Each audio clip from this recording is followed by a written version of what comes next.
The Monday Maydayology podcast by Hasty Fire Products, home of the Hasty Rescue Strap, the game-changing rapid intervention tool. Hi, welcome to this episode of the Monday Maydayology podcast. The following conversation that you're going to listen to or watch is with Josh Burchick from Howard County, Maryland. Before we get into that, I want to remind you guys to go ahead and whatever platform you're listening to this podcast on, make sure you follow it, make sure you give it a rating. That really helps me out. And if you're watching on YouTube, make sure you subscribe, like, comment, share, all that good stuff. Also, don't forget to check me out on Instagram. That's where I'm the most active, but I also am on Facebook and TikTok as well. Instagram, YouTube, TikTok is all at Hasty Rescue Strap. Facebook is Hasty Fire Products. Also, don't forget, we have coming up the Key City Fire Conference in Frederick, Maryland.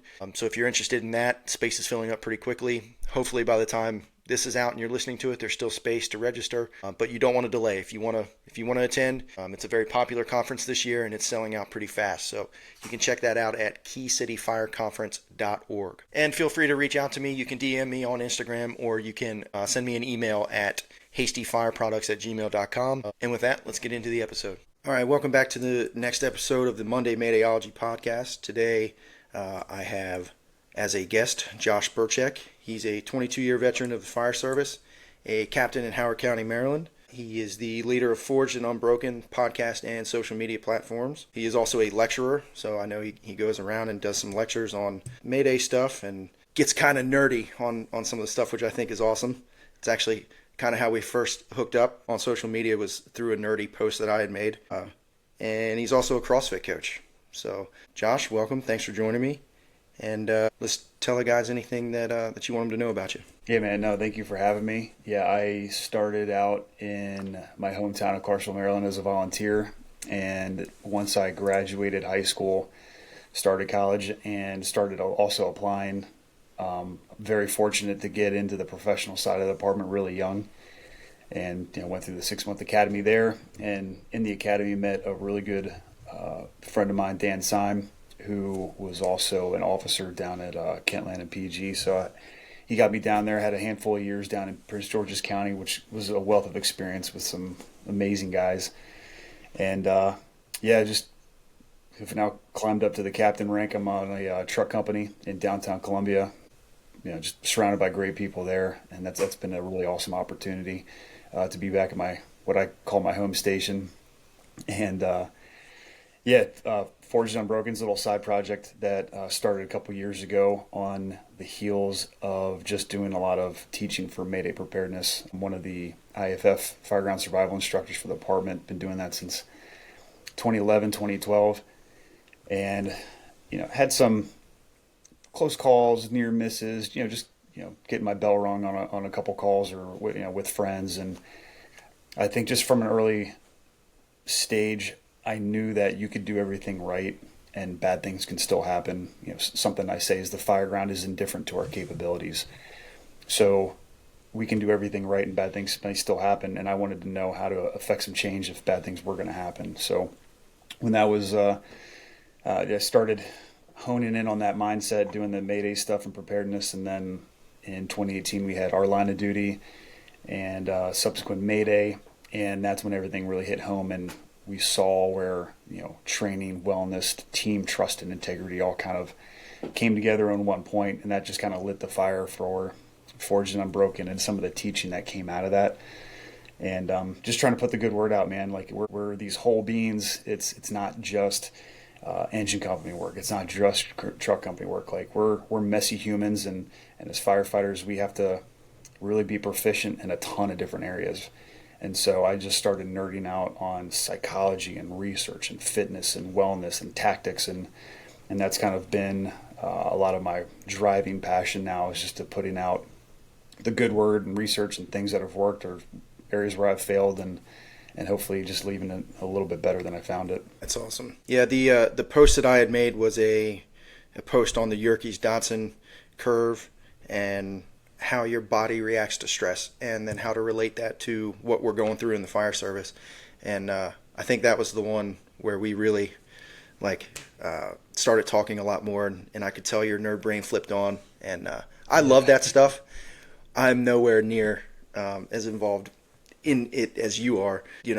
a lot of the stuff that you have posted since then, like, I think is pretty incredible, and I'm learning a lot from it. So I appreciate that. Yeah, no, thank you. So you said you had started doing some RIT training and stuff, or really focusing on RIT and Mayday stuff before the Woodscape incident. Yeah. Yeah, Do that you was go ahead? yeah, sorry, go ahead. I cut you off. Go ahead. No, I'm sorry. That was my bad. That was 2012. I was also a member of the executive board of the union, and we were able to bring the IFF program into play because we got our Maryland MIFRE programs, and just over time it's really evolved. So we have our IFF program, we have the state program, and then we even have our own Howard County things that we dive into. So we'll do things like Denver drills and some of the other line of duty major training incidents throughout the nation, throughout our fire service history, line of duty. But we kind of started creating our own school for the academies, and we do deep dives. It's a couple week long school, and to be a part of that's been pretty awesome. So yeah, it was probably 2012ish is when that started, and training some of the department up, and fortunate enough to be one of the members, training cadre members for that. Yeah, giving it to my shifts out in the field, and the skills have absolutely been put to good use. And it's only, like I said, lit a fire underneath me to keep pushing the envelope, to keep finding more nuance and more tactics and how to get 1% more out of all of these skills. So it's been a well over a decade passion now. That's great. So obviously you guys had your incident, and I'm sure you guys have applied lessons that you've learned from that incident into your training moving forward. But previous to Woodscape, do you feel that that training that you guys have been going through helped prepare you or any of the other guys operating that day? Yeah, 100%. The training was definitely the basic tactics to get us out of really bad situations. So it definitely laid the foundation, and then it was up to us to also push the envelope to find kind of our red line. So people do really well where we're in controlled environments or training environments. Typically, it's when we start getting really stressed out. It's when we started implementing high heart rates and high breathing rates, like we're doing really hard physical activity in gear, then blocking out vision, and then going into these training scenarios where our success rate, if we could knock something out in a certain amount of time, and then all of a sudden our breathing rate and heart rate up and the emotional stress was there, it just completely narrowed that window of success, or just at least the amount of time we had to complete a skill. And it totally flipped the conversation on its head for us. So embracing that side of the struggle for some of these Mayday skills, like entanglement, like different air exchange, SCBA scenarios, it really drove home the fact that when you're under physical and mental stress, that sympathetic nervous response hits, it changes the entire game. So we just started drawing on all kinds of stuff. And over time, we just kept trying to find that 1%, find the 1%, and challenging ourselves and each other. And then when we had our incident, you can tell everything really culminated. Like, we had done a lot of hard training together. So at least on our shift, we knew each other's capabilities. We knew the skill set. There was no wondering what if.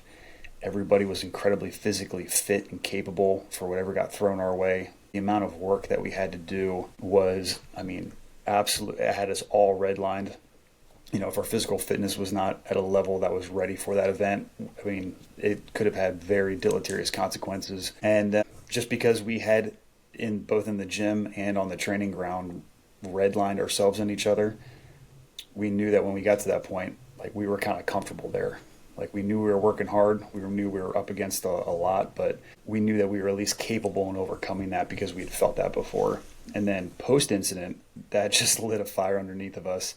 And when we thought we were operating in really challenging ways, like, we just tried to find every way to mess with ourselves and each other and the equipment, to find every little nook and cranny where we could just find some little bit of growth or learning or failure. And we've also brought that back. So even within our schools now, we've for our new recruits coming in, like, we are just We were definitely big fans of crawl, walk, run. We start out with the basics. We keep it controlled. But then as we progress throughout the week and a half, 2 weeks, like we really challenge our people. And when they came out on the back end of that, they're like, holy crap, I can't believe all the work that I've accomplished and the skill set that I've gained. But it's been on the backs of a lot of really awesome men and women who, took a really hard situation and made some good out of it. That's awesome. That's what it's all about, man. You can push through it, take whatever lessons you got, and make something good out of it. That's the ultimate goal. So I think that's a good segue. We can get into your incident if you'd like. However you want to tell your story, leading up to it, and then what happened. Yeah. So 2018 it was July. We had our Mayday. So Lt Nathan Flynn died in the line of duty that night. It was a normal Sunday going into a Monday shift, middle of summer. We had a big storm come through, and this is, whenever I speak, this is typically almost like a 90-minute presentation, so I'll try to keep it canned and streamlined as much as possible. But basically what we went through was, a lightning storm came through, and what we learned after the fact was we had a lightning strike in our area in central Howard County that produced 10 times more energy than any other lightning strike in the area. And when that lightning strike, that storm hit, it was around 1 a.m., 1:20 a.m. Lightning hit a mature hardwood tree, ran the root system, found an underground propane tank, and then that ran the CSST lines going into the home. Those CSST lines were really common to fail, arc, start a fire in the basement for an 8,000 square foot home. So typical American home, let's say on average, just ballpark numbers, 2,000 square feet. This thing is 4 single family homes. It was a mansion, right? 7,300 square feet of finished living space, main level, second level, 1,100 square feet finished basement. So you're looking at 8,400 square feet total, and that does not include a crawl space. Really odd layout. The crawl space was above the basement, but below the main level. So it was kind of in between the two. It didn't run the entire length of the house. And because of grade changes, it could be put on one side of the house. The grade change dropped down to the basement level. So there was this weird crawl space right there in the middle. It was almost 1,000 square feet. It was 4 to 5 feet tall. It was underground. So it was block wall. And that's where that CSST line ran through and where the fire started. The fire burned unchecked for almost half an hour or 40 minutes before smoke presented itself to the family at around 1:50 in the morning. So they put in the 911 call for smoke in the house after a lightning strike. We only dispatched a local box. So a local box for us is at the time 2 engines, a truck, a battalion, and an ambo. So they get on scene, smoke showing. They dispatch or upgrade to a full box alarm, giving us 4 or 5 engines, now 3 total ladder trucks, another battalion, staff cars, all that kind of stuff. The first in companies had a really hard time identifying the fire, right? At initial operations, 8,400 square foot home, the home is being volume filled, not a lot of heat behind it, no real signs of it being deep in the structure. We also learned through ATF and NIST and all the fire marshal studies that because the home was so large and because a lot of it had to go through so much space that smoke will filter out. That was a good learning lesson for us. Whether it's going through mortar, it's going through multiple rooms, the soot and all the products of combustion, when it travels that far and through that much space, that soot starts dropping off. And when there's not a ton of heat behind it yet, it's going to present itself as like whiter, grayer smoke. Lazy smoke. We're not thinking it's anything that serious. Now zooming out, hindsight being what it is, we realize no, this is still very deep seated, and that smoke might be lying to us, right? So there could be a lot more going on just because of the size of the structure and what's happening to the smoke conditions. So first in companies had a lot of issue trying to figure out where this fire actually was. They were jockeying between main level, basement level, trying to find where the fire was. And I'm on the 3rd due engine, and I'm the first engine on the upgrade to the full box alarm. So as we're coming down the road, I actually kind of grew up in that area. I joke it was not in an 8,400 square foot home. I grew up in a small rancher, about a mile away, that a Mennonite farmer built in the 70s. So we get there. There's some water supply issues as well. There is confusion about layout instructions. And because I'm coming on the upgrade of the box alarm, I'm missing all the initial radio operations, all the layouts, water supply instructions. We also operated under a blue card model. So for us, that meant that a lot of communication and strategic decisions were just getting funneled through the battalion chief in command. And you could tell that person, fantastic fireground command officer, amazing. He's also getting a little task saturated because now I'm having to pull him away from incident operations to figure out water supply. That was a good learning lesson for me and us. And so once we got that figured out, we were able to get to scene. We had an attack line. We went to side alpha at the front door. When I got there, still more volume pushed. There's not a lot of heat behind the smoke, but it is starting to turn brown. So it's telling me that it's deep in the structure somewhere. It's burning structural components. But I still don't have any real reason to believe that anything bad is happening, right? Now, keep in mind, units got on scene around 2 a.m. So this fire's burning unchecked now for 40 minutes. No water's been flown, and things are just cranking in this crawl space. So make a long story short, whenever units would go around to the backside, side Charlie where the grade change was, they were reporting 2 stories. And it looked like that because you couldn't see windows, which would be your typical second story, top floor where the bedrooms are. It just looked like a main level and a basement. So they would call 2 stories from side Charlie, but talk about basement access. And that was confusing because from side alpha, it also looked like 2 stories. So that was causing confusion. But whenever units would go around to that bottom basement side, the lowest level, they would open the door.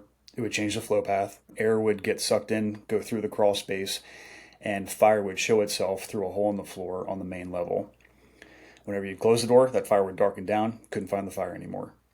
So crews in the bottom level opened the door, fire would show itself because it changed the flow path, and somebody called out, hey, we got fire on the main level. So pretty much everybody started jockeying back up to the main level of now side Charlie. And the officer that was still back there, super intelligent, he closed the door to try to control the flow path. Fire would darken back down, couldn't find the fire again. So they pulled more attack lines, went in through side Charlie, kind of in between where the garage and the kitchen is. And again, long story short, Lt Nathan Flynn, he went in, pulled an attack line, and he fell into a hole that was already present in the floor and went into what we now know as the crawl space. We thought he had dropped into the basement. We're thinking lowest level. Some of the initial units, the 2nd Battalion Chief there, would go to that basement door, would even try to call out for Nate, would go in, but it's still kind of cold smoke conditions. Like things, they weren't adding up about where he was and why we couldn't find him in the actual basement level. There was multiple missing firefighters just from the chaos of units arriving on scene at all at the same time and not knowing exactly where certain people were. There was a little bit of a breakdown in communication and accountability among some of the initial officers and command structure. So me as a 3rd due engine, I'm housed together with an engine and a ladder truck. So at the time I was a lieutenant on the engine. We knew that we were in a position to be RIT and effect some type of rescue. So as soon as Nate went in, the engine officer, his officer put out the Mayday on Bravo 1. We heard Mayday, Mayday, Mayday. He's down in the basement.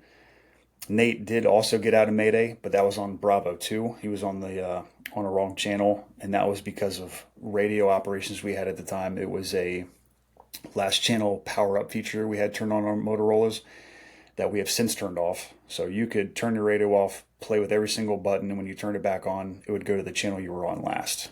So Alpha 2 is our main EMS operations channel, and fire alarms, all the basic calls. He probably ran a call earlier in the day. And when he switched over, zones to the Bravo 1, he probably didn't switch back and ensure that he was on Bravo 1. So he put out a Mayday at the same time, but we didn't know that until days later when they started pulling audio tapes. So he fell into when he fell in. Now, because the house is so big, truck company went around side Bravo. We went around side Delta. We wanted to put the 360 together. When I got around to side Charlie at the basement level access, my engine company firefighters, fantastic, very tactically sound. They had a charge 300-foot attack line there in seconds, right? So they were ready, they were prepared. We got around to the backside. everything was leading us to believe that we should be going into the basement level to try to find Nate, and we were held up.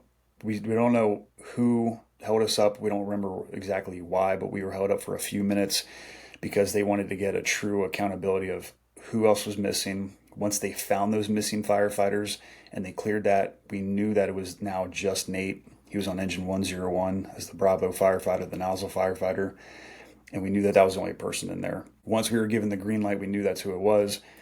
We all file into the basement. When we did, so we're looking at like 7 people now, engine and truck. Cold smoke conditions, very like just that oily soot. We're kind of sliding around on tile. So in the basement, again, it's 1,100 square feet. There was an entertaining room. There's a bar area. There's like a fireplace sitting area. There's a movie theater, a gym. Like it's a big setup, right? As soon as you hit the back door inside Charlie, there's a set of steps that go back up to the main level, just an open stairwell. Truck firefighters go up, get a quick look. One of the senior firefighters, over 20 years on, he swept his hand across the floor, felt like his hand was going to melt off. He's like, we're not going to be able to find Nate going this route. We got to find a different way.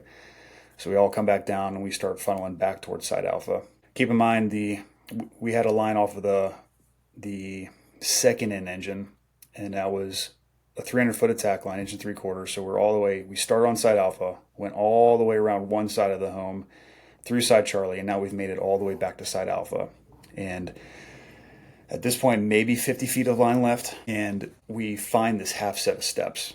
Zero vis conditions. I'm thinking maybe it's a sunken living room. I'm not thinking a crawl space. We don't even know about this thing until a couple days later when they start pulling building plans and permits and talk to the homeowner. And so we're like, well, hey, listen, it's kind of taking us towards the area where he is. Everything felt right about it.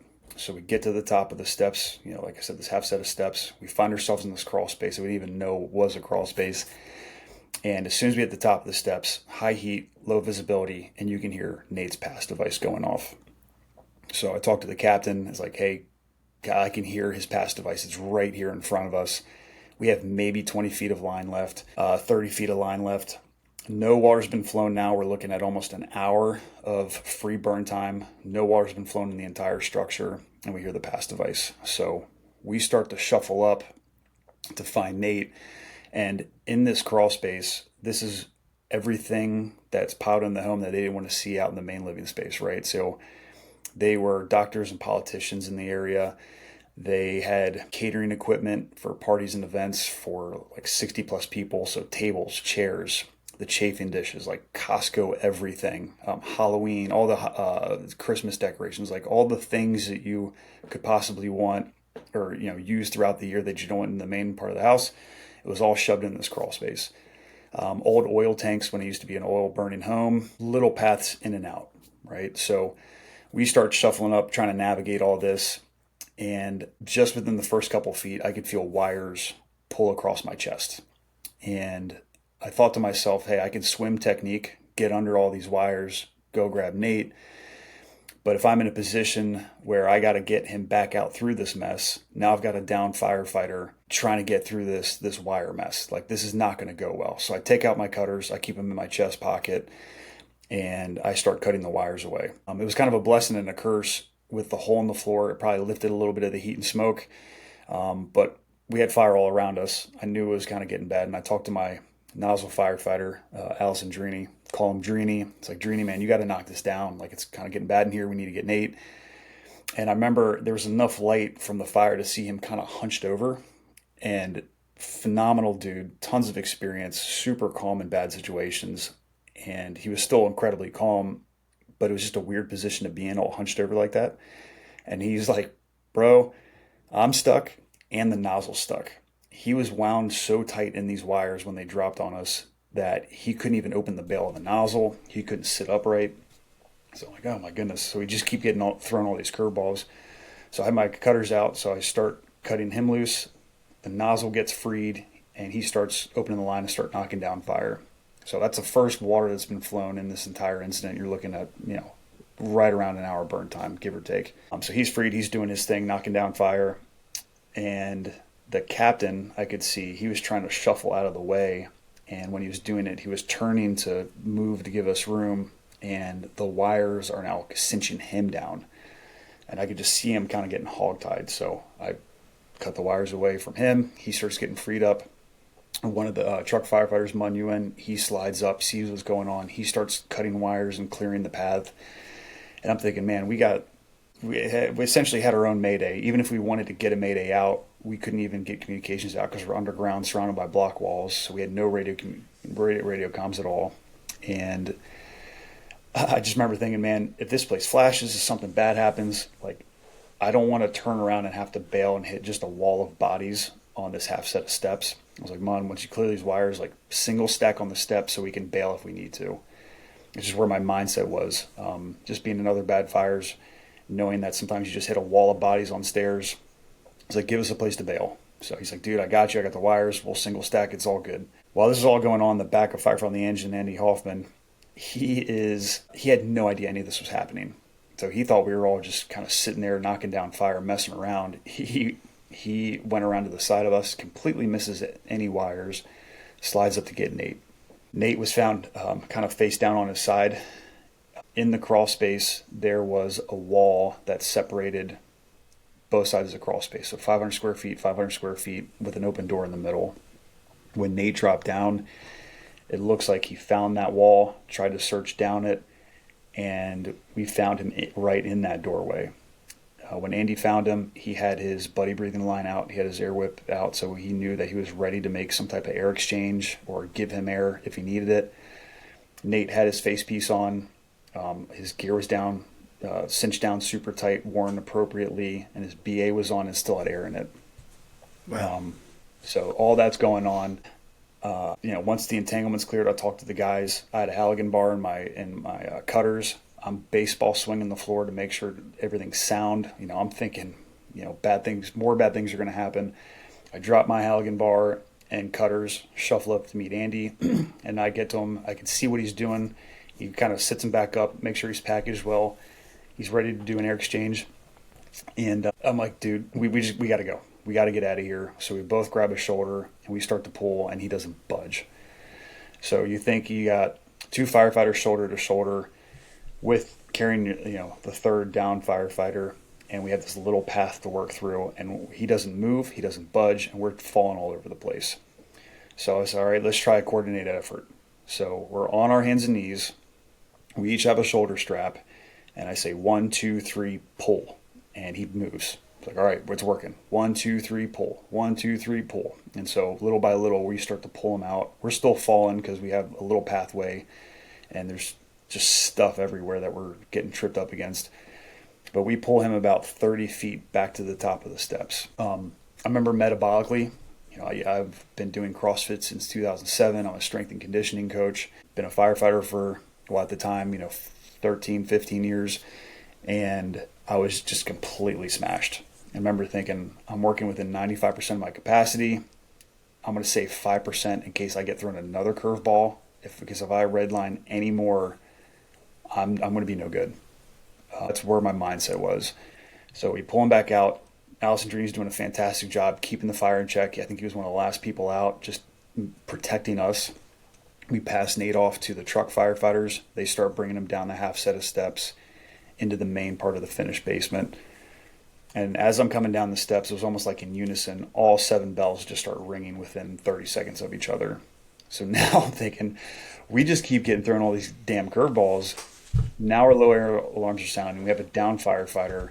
Things are degrading around us. And now I got to make sure everybody gets out with the last little bit of air that we have. Wasn't like a major red flag because we have 4,500 PSI cylinders. I knew we had a little bit of time, but it was one of those things where like, all this is happening. I don't want to hear bells ringing. And all 7 start going off. Truck firefighters bring them out to the main part of the basement. They're physically completely exhausted. And I remember seeing Nate down in the middle of the floor because the truck firefighters, they just both of them, phenomenal human beings. They got to take a break. Like, they were done. I'm thinking, okay, I got this. So I grab Nate. I try to pull. I'm so physically, mentally, emotionally exhausted and just smashed. He doesn't budge. That was super humbling. I remember looking up. The secondary RIT team had cleared a path. There was a light set up outside, so we had a straight shot. and visual cues of exactly where we needed to go, which was awesome for us. And Rich Blankenship on the secondary RIT team grabbed Nate. He's like, Josh, I got him, and brings him out. And just a shout out to Rich. We just honored him this past September at the International Association of Firefighters Memorial in Colorado Springs, as he passed away from occupational cancer. So he got Nate out the rest of the way, passed him on to his own awaiting crew. So he was a member of Engine 10, our special ops company, and Paramedic 105, his own guys, were the ones that were ready on the backside to take care of him. And the paramedic Ryan Glenn immediately took charge, started down dressing him, and started doing ALS care. So we're coming out, secondary RIT team goes up, does another quick search. As we're coming out, they go back up that top set of steps to check the main level where we first had originally gone up. And the officer just sees like a sea of fire. And from his eyewitness testaments, and then they, NIST and ATF, bought all the materials and literally recreated the exact living space. And through burn data, they were also able to confirm this. It was probably about 120 seconds max of us leaving that space. The rest of it collapsed. And I just say that to say, if we were not as physically fit and we operated slower, if our backup guy did not manage the kinks in the turns well, if our truck guys weren't searching well, we could add seconds to every single little task and tactic.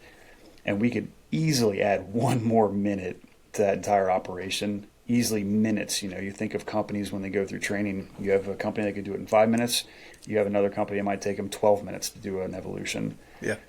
60 seconds, 90 seconds, 120 seconds difference could have made the difference between 1 dead to 8 dead. And I'm not trying to be emotional about that. I'm just trying to be super raw and real that the rest of the space that we were operating in collapsed, and it could have changed that entire operation, right? Our guys made it out, and he was taken to Howard County General, and unfortunately we were given the information that he had passed at the hospital. We were told that information on scene a little while later once things started to de-escalate, and the ultimate cause was hyperthermia. He dropped down in that space, and no water had been flown, and that was ground zero. So, and also to echo his wife Celeste's words, she came up with the mantra, commit your six, because through SCBA motion data and the radio data and all kinds of stuff that they were able to compile that overlaid it perfectly, Nate was alive for 6 minutes when he fell into that hole. And so for 6 minutes, he was trying to draw on every ounce of training and skill set that he had to get himself out of that bad situation until he passed. And then we found him minutes later. So it's one of those things where Celeste would ask that for 6 minutes, just do something every day to make yourself better. Find 1% in some area of your life. If Nate can fight for 6 minutes, before he passed in the worst situation of your life, you can commit 6 minutes every day to make yourself 1% better.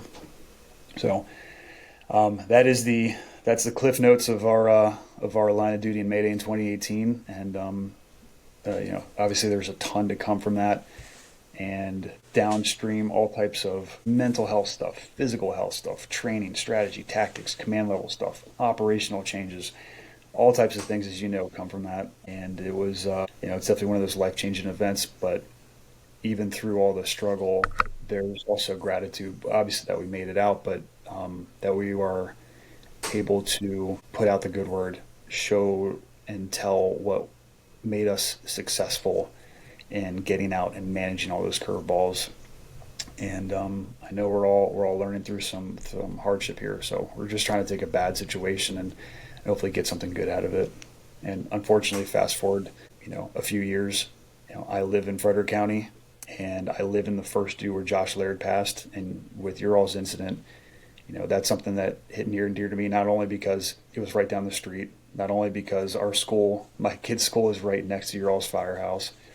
I didn't know Josh personally, but I listened to the cause that was happening, and talking to Celeste and Sarah and going through what we went through, so many similarities. So that one really hit home for me as well. So long-winded way to say that through some really hard, tough situations, hopefully we can make something good out of it. Absolutely. That's the whole point of everything that I'm doing, and you as well. One of the things that stuck out to me from your story is this essence of teamwork, right? Like not only your own crew, but it sounds like the other crews there. You know, obviously it's the same department, but they're separate crews. It seemed like you guys worked very well together. So can you speak on that a little bit? Like how did you guys, build that teamwork, especially between different crews? Yeah, sure. So, I mean, we are a sum of our parts, right? And we are, not to use cliche lines, but we are only as strong as as who may be the weakest person on the team. And I'm just super fortunate that I think when we counted it up with all the members on the RIT team that night, we had something like 157, or no, maybe even 175 years worth of experience just on that RIT team. When you combine all the members, most everybody there had 10 or more years on. My one recruit, I think had 2 years on at the time. He was actually detailed that day. He was one of the first people there on scene, and I saw him and I grabbed him up like, "You're coming with me." Because he had used his 2 years to volunteer at very busy houses. He is super disciplined and dedicated and showed up every day willing to do the hard work. So everybody on that RIT team, just implicit trust and zero issues with the trust, the integrity, the skill set. And all these men spent their careers up to this point doing hard things. And we've all hit low points in our careers. We've all hit burnout. But when we came together in this assignment, every single day we came up with a plan of, all right, we're going to make sure our equipment's in tip-top shape. We're going to do some really hard occupational training. We're going to push each other. And then we're also going to get in a really hard, challenging workout. And all those things, not only, yes, do they help grow the physical side of things, but there's these intangibles of verbal cues, trust, communication that a lot of people, I think, underestimate. And Carlos Brown, the senior guy on the RIT team, over 20 years on, something that really stuck with me that he said is, man, as soon as we were given the green light to go in, all you heard were 7 regulators click in and the air start, and we all filed in. Not a word was said. It was almost like something you see out of a movie, right? Like a SEAL team going in, no words are saying, because you know exactly what we need to do, because the expectations were known well up front. There's a ton of upfront investment. We all knew each other's capabilities, and we all knew the expectations and the responsibility within each position, riding position. So by getting so many sets and reps in, by spending time inside the firehouse doing hard things, by spending times outside the firehouse, it's not just, hey, I know this guy and his skill set. It's like, no, I know this guy, I know his wife, I know his kids, I know what struggle he's going through personally. And the interpersonal connection that we have, like, you can't put a number to either, right? So we're just a super tight-knit, close group. And to have that show itself on the fire ground, it just can't be understated, man. So to have the training, the education, the experience, the physical skill set, the tactical acumen, and then just the trust with and for each other, like, we knew what the expectation was, and everybody just operated at that level without really having to say a word. I mean, I barely said a couple words the entire incident as an officer, and that's how it should be. I shouldn't necessarily have to bark orders. I shouldn't, have to raise my voice and yell. There's times and situations for that maybe, but at least with this crew, like, that was non-existent. And that I just challenge any crew to work towards that, and there's going to be promotions, retirements, transfers, all kinds of stuff that'll happen that's going to change that dynamic. But every day as an officer, like, that's my goal, is just to bring some togetherness, do something hard and challenging, create that trust, so that when we do get to a challenging incident, that's the level that we're striving to operate at. I got you. That's like the term I'm thinking of here is personal investment, right? Not just in yourself and in your own skills, but in each other. Man, I like that a lot. I wrote down a couple notes throughout your story, and one thing that also stuck out to me, which I don't know if there's really a whole lot we can do with this, but I just thought this was interesting when you were talking about the smoke being filtered out. Like, I wrote down here, size of the structure is not something you typically learn in smoke reading classes. So I think that's a pretty interesting point. Yeah. I don't know if you have anything else on that. He's now with ATF, phenomenal human being that is just a wealth of experience. He's the one who did the fire modeling for Falcom Ham's line of duty that a lot of people know about. He's what's done ours and Laird's event. And he was the one who really drove that home. He's like, yeah. So you got the volume of the home doing things to the smoke. And with it going through the, brick veneer and going through all the spaces of the home, and with the height of the ceilings and with the lengths of the home that the smoke is traveling from a crawl space out into a basement, up a main level of home, having to get out all of the, soffit, attic spaces, doorways, that soot's going to start dropping off in the main level of the home. It's going to get filtered going through all these different spaces. We know it gets filtered through mortar in a lot of these older homes. We just didn't even necessarily consider it getting dropped out either. So it gave us maybe a little bit of a false sense of security, or maybe we just underestimated, I know I did, how much fire was actually in that home for the size of the structure it is, and that's a challenge in the fire service now, where we're employing single family tactics, these standard 2,000 square foot homes into these 8,000 square foot structures. Whereas, yes, still go in there, fight fire, aggressive but efficient, aggressive but attainable, maybe take a couple extra seconds to really see what the building's doing and try to get a deeper understanding of where this fire might be, how it may be traveling, and how that's going to affect operations, and where we can attack from the best point. So yeah, it was a good learning experience for us for sure. I'm going to talk about entanglements a little bit. So I had known just from hearing this story before, from you and from some other people on other platforms, that entanglements were definitely a contributing factor. Something that I've been thinking about for a long time is how inefficient our entanglement boxes are when we train in them. I was teaching at a conference in Georgia, and I was with another training group, and they gave me the entanglement station for the day. And it was all students who had previous RIT training experience, so this wasn't their first go around, right? And every student that I brought in, I asked them, have you guys done entanglements before? Yes. Cool. I want to try something different. I've never done this. I want to try something different. If you guys are cool with it, we're going to do it. If you don't want to, you want to do this the normal way, we'll do it the normal way. That's fine. But anyway, my point was, I had an entanglement, a very minor entanglement early when I first started as a volunteer. And then when I subsequently took my first safety and survival class and I went through the entanglement box, I'm like, this is nothing like what I encountered, right? What I asked these students to do was try to go through it like you're going through it, not dropping down on your side and putting your cylinder in the corner.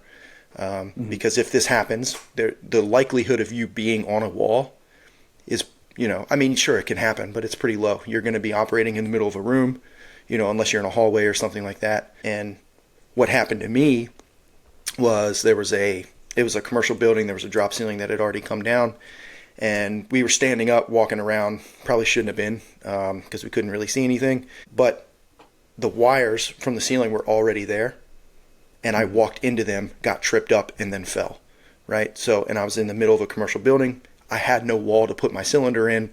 I had to figure it out in the moment. And it was, my incident was pretty easy. It was more of I'll kind of pull this off my arm, and I'll cut this one around my foot, and I'll stand up, and everybody's making fun of me. Anyway, so I tried that with some students. I'm like, hey, just try going through it, right? Crawl through it and see how you get stuck, what on your gear actually gets stuck, and see if there's a way that you guys can fix it without cutting, or if you need to cut, obviously you can cut. And it was actually pretty well received, other than some other guys who were watching. It happened at least 3 times. Somebody came over and was like, yeah, we usually just teach them to put the cylinder in the corner. I'm like, yeah, I get that. But we're teaching them how to defeat the prop.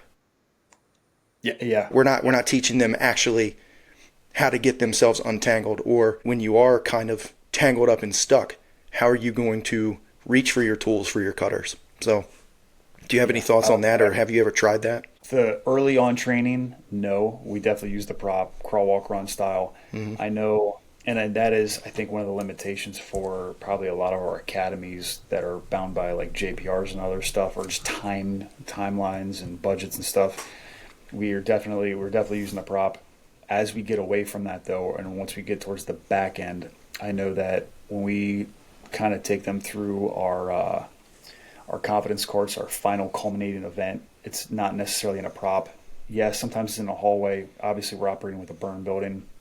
I know for me, we have a RIT house we also have a shed that I've just completely trashed these buildings to make them as hard as possible to get out of, right? You have to search. There's furniture, there's equipment, there's things that you're going to find in a real environment.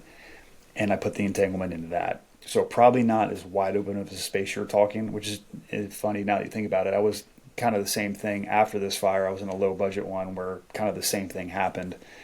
It was just the drop tile and all the wiring from all that was, getting in the way of things. But that is, I think you're absolutely right, is going to be more common. And I love that what you said, like we're teaching people how to defeat the prop.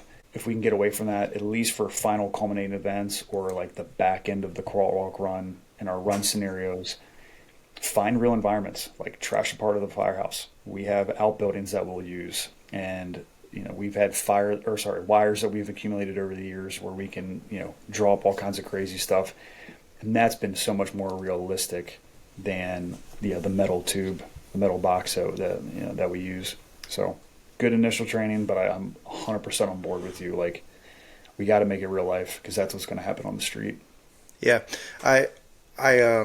So I lead the safety and survival program for Frederick, and when the day that we go through the entanglement props, I let our recruits know up front that we are teaching you to defeat the prop. I said, but one of the things that I do like about the actual prop, especially for people who have never done it before, is it's a little bit of a mental gut check too. You're going to get in here, you're going to get stuck. Some of you are probably going to freak out a little bit. So I do think it has its place in initial training. And I think it's good for building that mindset of learning how to calm yourself down and learning how to work through a problem when you're stuck. So for what it's worth. I certainly see that. If you're cool with it, I'll totally give you credit. I'm going to steal that. Defeat the prop. I'll say Hank Hanlon said it. I love that, because we absolutely do that. Yeah, he said something else. It just escaped me, but it'll come back to me. No, that was great. We need more of that for sure. I've heard you say this in previous interviews, and you said it a little bit here. Fitness, right? So obviously that is a huge part of the job, and I know you feel that was a huge part of the operation with you guys. So it's not a secret that at least half of the fire service is not in good shape. What do you think is the best way for people to start building towards that? Like those people that are struggling to find their way, or struggling to lose weight, or struggling to find a way to get more fit. What's the best way to find the motivation, and then the best first steps for them to take? Yeah, that's a great question, man. My mind lights up on fire whenever this question gets asked, because there's so many avenues I can go down. So I'm going to try to keep it streamlined as best I can. It's a great question. I think that, well, number one, motivation is a bit of a lie, or it can be a bit of a farce, right? So I hear that all the time, and it's something that every human being is going to battle with, and within a team setting, people are going to battle, where it's not about having the motivation. And there's some really cool research. One of my favorite books is In Extremis Leadership by Colonel Thomas Colditz, and he talks about this, where in high-performing teams, but also in teams where your life is on the line, so fire service, absolutely, the teams that perform the best are the ones that are, yes, intrinsically motivated, but it doesn't necessarily come from motivation in and of itself. It comes from knowing that this job is super high risk, and you have to have the discipline to focus on actually what TJ Brewer would say are your non-negotiables, your daily anchors. What does your daily discipline look like? And when you start nurturing those habits of, it's not about how motivated I am, it's that I must do this in performance of myself and for the team. So I tell myself I have to work out today because I don't want to be a liability, and I don't want to be the weak link in the chain for the team, because we're in these high risk scenarios, because we've been through it.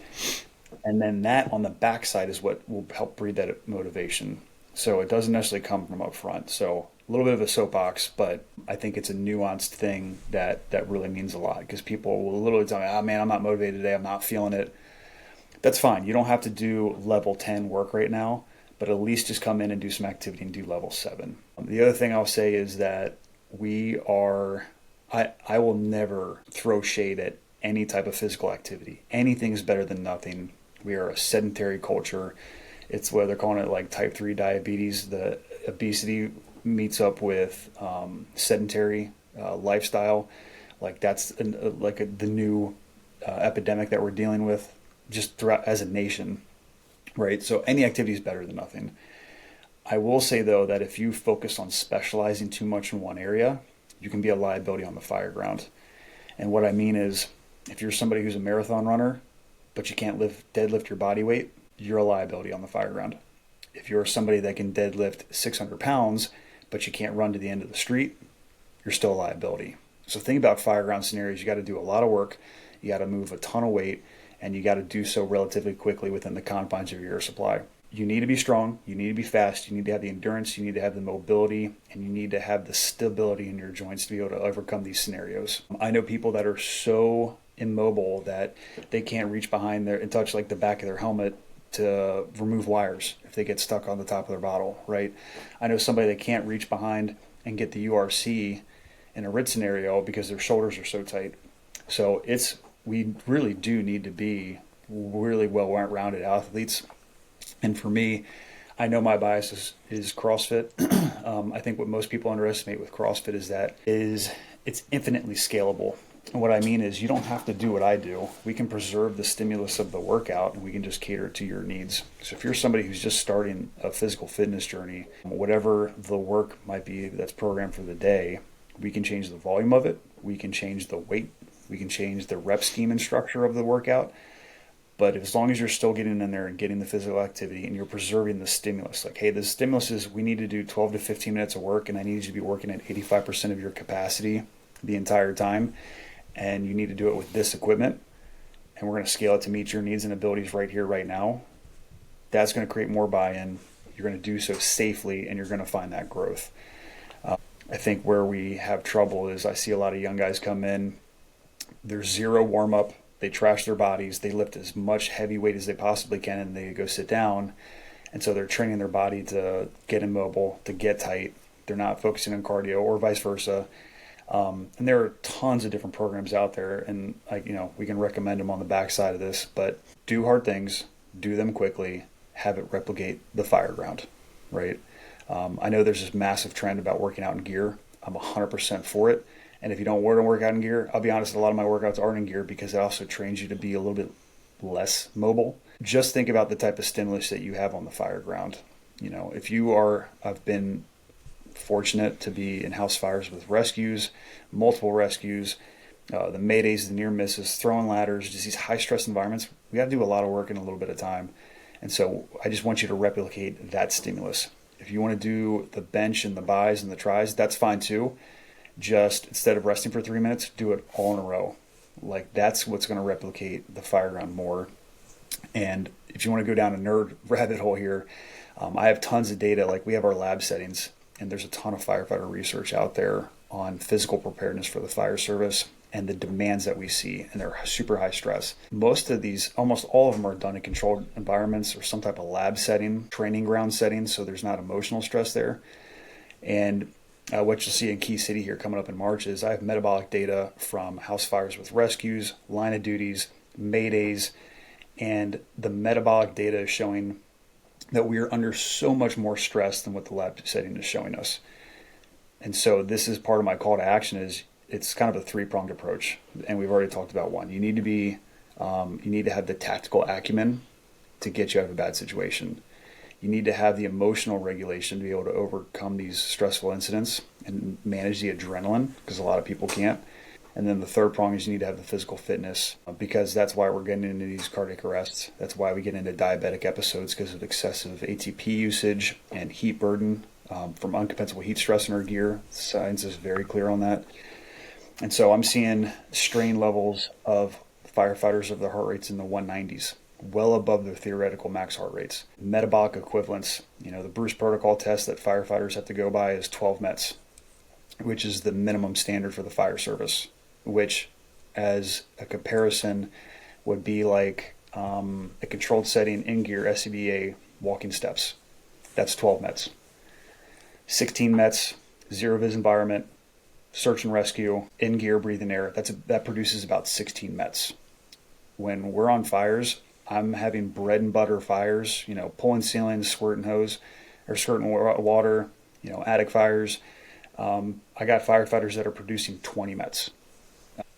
Wow. Apple Watches cap out at 20 METs. Like, we have firefighters that are going well above 20 METs.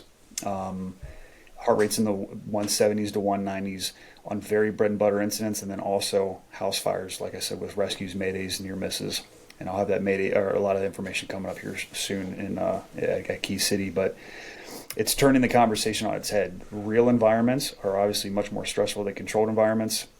And all of our standards, regulations, policies, workouts are based off of these lab settings.